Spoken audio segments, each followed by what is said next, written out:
Okay, for today's secondary clutch task that we're going to do here, we're going to need some tools and some supplies. So we'll just start over here. Yamaha asked for the bell ray assembly lube. That will be in the link below. You can see some electrical parts cleaner or something similar to that. Some gloves. This is just a nice diagram of the parts breakdown of the actual clutch. Need a torque wrench, a big ratchet, 1 13/16 socket. I've got the clutch tools. These aren't in this task, the primary tools, but the secondary removal tool, and then the secondary spring compressor, and the 3/4 inch wrench for it. Some emery cloth, various screwdrivers or pry bars, a little magnet, a couple clamps, and some paper towel. Today we're going to do a video here on a secondary clutch for a Grizzly 700 or 550, similar with the 450. Seems to be lots of videos out there about the primary clutch and things you can do with it and things you can maintenance with it and whatnot, but there's not a whole lot on the secondary. So we're just going to take a quick look at it, how to service it, when it's apart, what to look for wear, what can happen if stuff is worn, and just the disassembly and assembly, lubrication, stuff like that. So today we have, this is an old battle axe worn secondary clutch from a 700. And we're going to start with taking it apart. So you've taken it off the bike using the clutch holder tools. You got the 450 and the 550 700 style. You've seen the videos of that before. So first we're just going to do like in the other video, we're going to clamp this down and remove this spring safely. So we just get this clamped down with some cardboard underneath. And we're going to just loosen this nut slightly. I'm going to use an 1 13/16 socket. It's actually a metric nut, but this socket works. It's much easier to source that socket. So, and all we're going to do here is we're just going to loosen this nut a bit.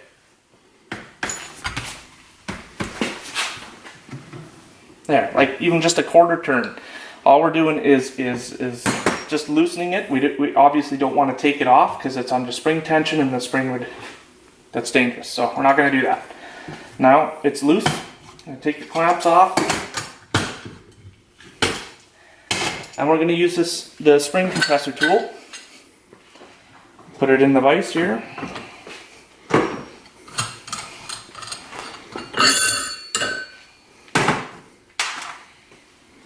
And we're going to release this spring safely. Put it on there. Center that cup onto that washer. Thread this down.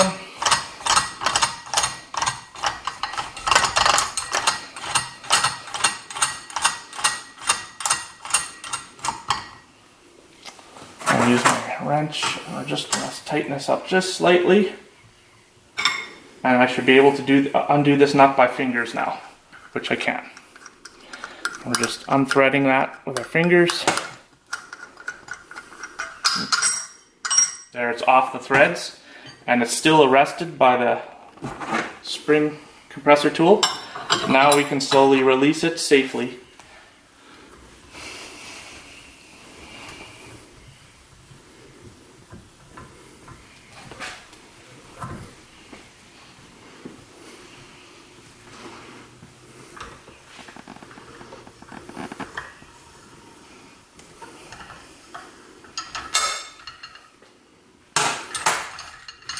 There, now the spring is released and we can remove the tool. You got your nut, your spring, and your big washer. Alright, so now this secondary sort of spirals up and down like this. And what we want to do is separate them and inspect all the parts. So you have this top hat looking metal sleeve here. And we're just going to pry it up. Now this one's been disassembled before, so it's pretty easy to remove this up. But just get something to pry underneath there gently. It might take a little bit of force if yours hasn't been apart in a long time. And we're just going to move that up gently. There's some O-rings underneath, so just be careful. Alright, it's just a top hat looking piece.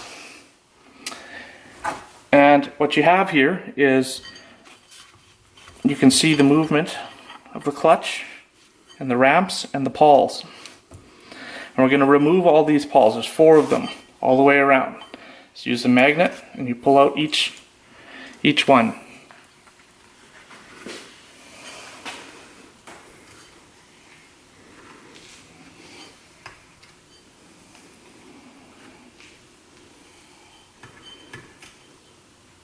All right.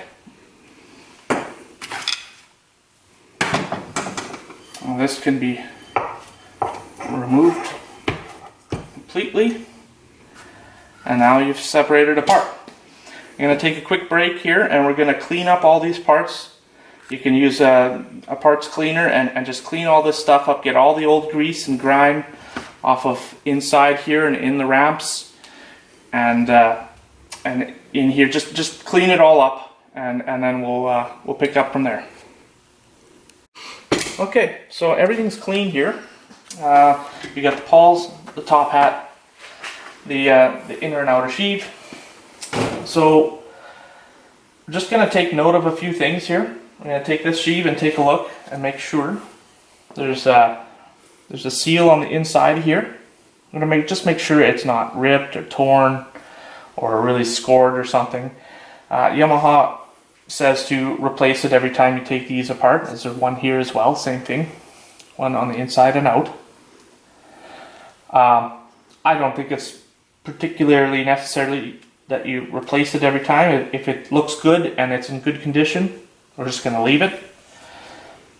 It also has 2 O-rings here. We're going to just take a good look at them, make sure that there's nothing bad with them. They don't look scored or ripped, torn or anything. No, I think they're fine. So if you do find signs of wear or something on it, please change them because it'll just be better.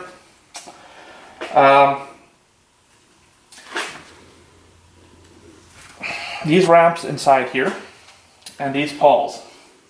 So what happens is these pawls sit inside these little holes and then slide in these little ramps. So if I just sort of mock this up here for a second, I can use my little magnet and it's just easier to install it. You just put it in the hole and you can see how it slides up and down in there. Now, one thing that can happen is over time and use and whatnot is you can get this movement back and forth in your sheaves. You see this little bit of movement that's happening? Now, a little bit of movement is normal. Even over here you can see there's a little bit of movement, and at the top there's a little bit of movement. But what can happen is the edges of this pawl on the fat part here or on the little pin, they can all get worn out or damaged, and same with the ramps on the inside. These areas here, they can just get wear over time. And what happens is you'll get more of this movement back and forth where it's excessive. Now, I can't tell you exactly what is excessive and what's not, but you can see this one here is really not bad. This is pretty standard, pretty normal. If you're getting like lots of play, that's a problem. And what ends up happening when you get a lot of play and these are worn, because we've had this happen on a couple clutches, is you'll see on the inside of the sheaves there is these rivets. Now, bear in mind, this is an experimental old clutch and I have grinded sections here. Don't just disregard that. This is me playing with stuff and screwing around with things. Don't worry about that. Yours will be like a full, proper rivet head. What happens is, over time, if it has movement back and forth, is these rivet heads can actually contact one another and tear off. And it tears off one of the rivet heads and goes flying around inside the CVT cover and all the clutches and the belt, and it goes around and it wrecks a whole bunch of stuff. I've had this happen a couple times now. It's not super common, but when you start throwing real horsepower at bikes, then things happen. So anyways, that's because these get worn in here. So if you can see when you put it in,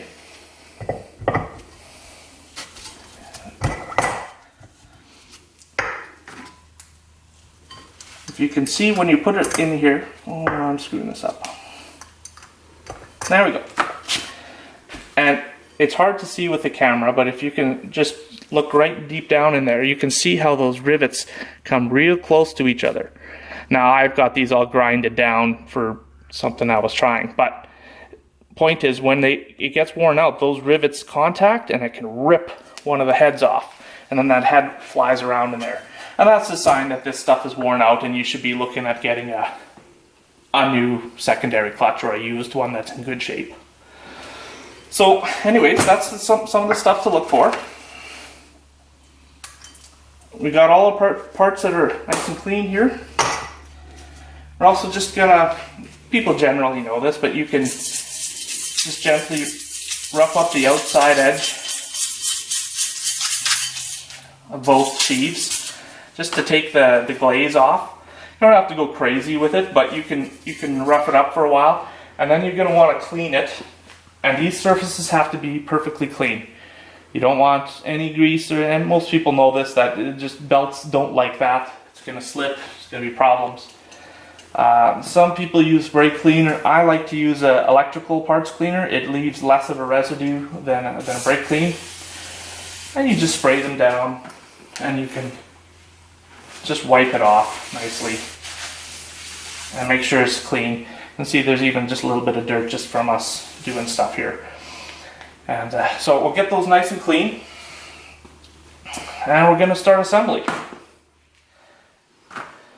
To assemble this, we need to lubricate it, and it talks in the manual, in the Yamaha manual, to use this Bel-Ray assembly lube with molybdenum additive in it.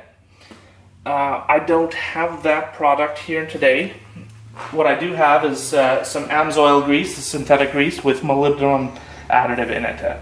That's going to be perfectly acceptable for the purposes of what we're doing here today. But that product is, the proper product is available all sorts of places, but I'll link it in a link below so you can see where to get it. What we're going to do is we're going to take this sheave. We're just going to lubricate everything. And just put it on the inside. You don't have to go crazy thick, just a nice thin coat. Make sure the seals see some lubrication. I'm just putting it out on the inside here, in and around. And then we're going to do the same for the outside. Make sure you just really try hard not to touch the surfaces with grease, because you have to clean that off later. So we're just getting this all lubed up around here. Make sure those O-rings are lubed up. And we're going to put that together.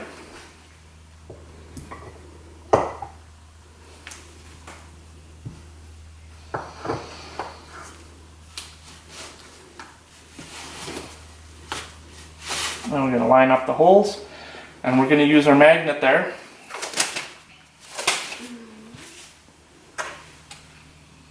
And you just put, we're going to dip each unit here in some grease and put it in the hole.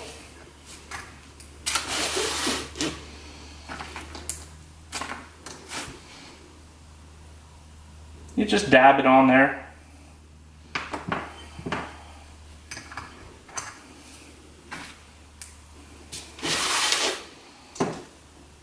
I don't know that a magnet is 100% necessary, but I found it's just super handy for doing this job.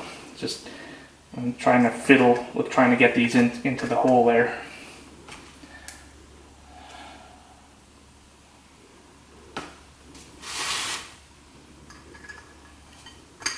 Okay. We've got those in there. I'm just going to add a little bit more grease in. Right into the ramps themselves. And just squeeze some in there. You don't have to go crazy amount, but just get some in there.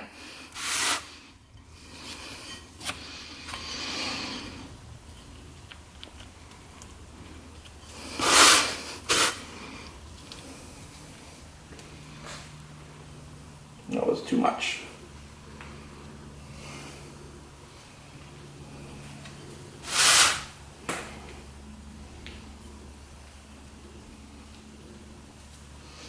And just try and keep it clean along the bottom here, where the cap is going to go down.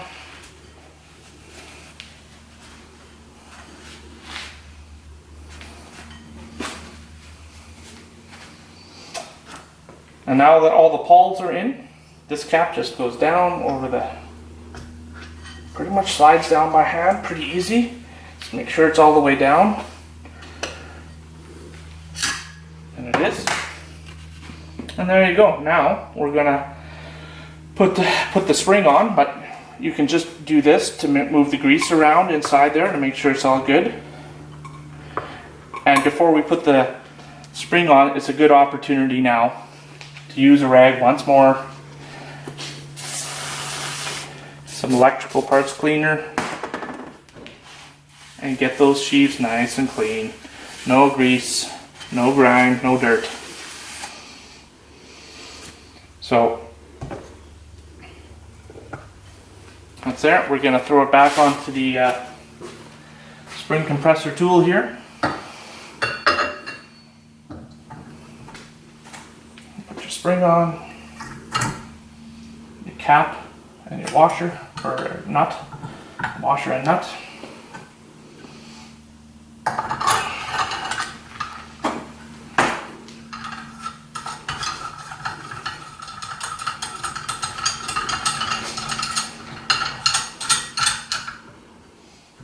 Center that onto the cap so it's nicely centered there, and then we can press the spring.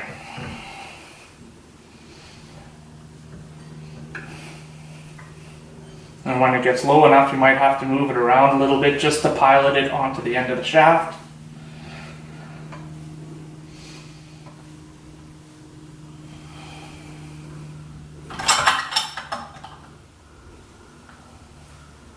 And then it just, you can feel when you hit bottom, and don't tighten past that, that's good. And now the nut is just going to be threaded on with your fingers like this. And you thread it all the way down as far as you can. And you can see that the nut has full engagement on those threads.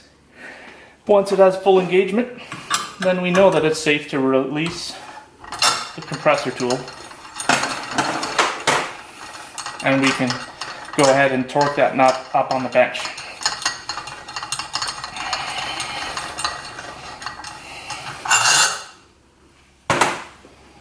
Take this back off. Put it back down on the bench here. Clamp that down. We're just going to torque it up. The spec for the 550 or 700 is 65 foot-pounds here.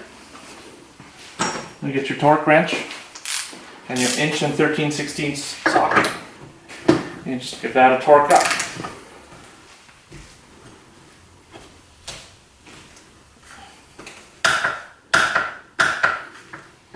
It's a little, you gotta make sure the clamps are good, otherwise it still likes to spin a bit. But. Alright, so not so much involved in that, but it shows you what's inside, how it works, and what to look for, some of the problems that can happen, and how to service it. I hope you guys have learned something today. And good luck.